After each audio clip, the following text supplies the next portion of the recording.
လောကကြီးကခံရတဲ့သူကိုတောင်မှားတယ်တဲ့လားပြုတဲ့သူတွေကိုပဲအပြစ်မတင်ပဲနဲ့စော်ကားတဲ့သူတွေကိုအပြစ်မတင်ကြပဲခံလိုက်ရတဲ့သူကခံလိုက်ရပါတယ်လို့ပြန်ပြောတာတောင်မှားတယ်တဲ့လားအမှန်တရားဆိုတာပဲရောက်နေလေလောကကြီးကအမှန်တရားကိုလက်မခံဘူးပဲအနိုင်ကျင့်သူကိုအားပေးကြပြီးတော့အနိုင်ကျင့်ခံရတဲ့သူကိုဒါမှားတဲ့သူလို့အပြစ်တင်တတ်ကြတာလားတခါတည်းရန်လောကထဲမှာပြုသူနဲ့ခံရသူလို့နှစ်ဦးရှိတဲ့ထဲမှာလောကသည်ခံရတဲ့သူတွေဘက်မှာဖေးမှခြင်းမရှိပဲခံရတဲ့သူကိုပဲအမှားပြုတတ်တာတွေရှိတယ်ဆိုတာကိုတွေ့ရပါတယ်ဥပမာအဖြစ်အနေအထိုင်စင်ကျင်ပါရဲ့သားနဲ့တစ်ဖက်သူရဲ့ပြစ်မှားခြင်းတစ်ဖက်သူရဲ့ကျူးကျော်ခြင်းတစ်ဖက်သူရဲ့ကျူးလွန်ခြင်းတစ်ဖက်သူရဲ့စော်ကားခြင်းတွေကိုခံလိုက်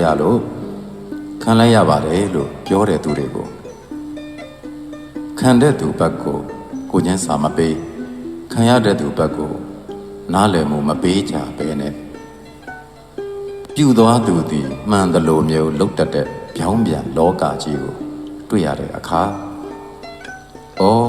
လောကကြီးက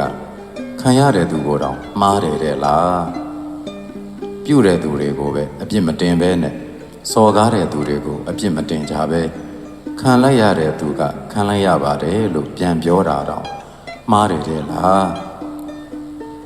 အပြုခံအစော်ကားခံအကျူးလွန်ခံရတဲ့သူကဘာတမ်းမှမထွက်ဖဲနဲ့ဒီအတိုင်းပဲငုံခံရတော့မှာလားအမှန်တရားဆိုတာပဲရောက်နေလေလောကကြီးကအမှန်တရားကိုလက်မခံဘူးပဲစော်ကားသူကိုကောင်းကြီးပေးကြပြီးတော့အစော်ကားခံရသူကိုမှားတဲ့သူလို့အပြစ်တင်နေကြတဲ့လောကကြီးပါလားအနိုင်ကျင့်သူကိုအားပေးကြပြီးတော့အနိုင်ကျင့်ခံရတဲ့သူကိုဒါမှားတဲ့သူလို့အပြစ်တင်တတ်ကြတာလားဒီတော့အရာရာမှာငုံခံနိုင်ပါမှပဲလူကောင်းလို့သတ်မှတ်မှာလားကျူးလွန်နေတဲ့သူတွေကအခွင့်ရှိလို့ကျူးလွန်တာလားသူတို့မှာအဲ့ဒီလိုစော်ကားခွင့်တွေရှိနေလို့စော်ကားနေကြတာလားလူတွေဟာအမှန်အကန်ဘက်တကယ်ခံရတဲ့ဘက်မှာမရက်တည်သမျှကာလပတ်လုံးကျူးလွန်နေသူတွေကိုအားပေးနေသမျှကာလပတ်လုံးလောကကြီးကအေးချမ်းမှာမဟုတ်ဘူးလောကကြီးကအမြဲတမ်းပူလောင်နေတော့မှာဒါကြောင့်မလို့အမှားအမှန်စင်ကြင်နိုင်တဲ့ဉာဏ်တွေရှိကြကုန်၍ပြုသူနဲ့ခံရသူနှစ်ဦးဘက်မှာခံရသူတွေဘက်ကိုချင်းစာစိတ်တွေရှိပြီးငဲ့ညာမှုတွေရှိကြပြီးတော့လောကမီးမတောက်အောင်ထိန်းနိုင်သူတွေဖြစ်ပါစေလို့ဆုတောင်းပေးပါတယ်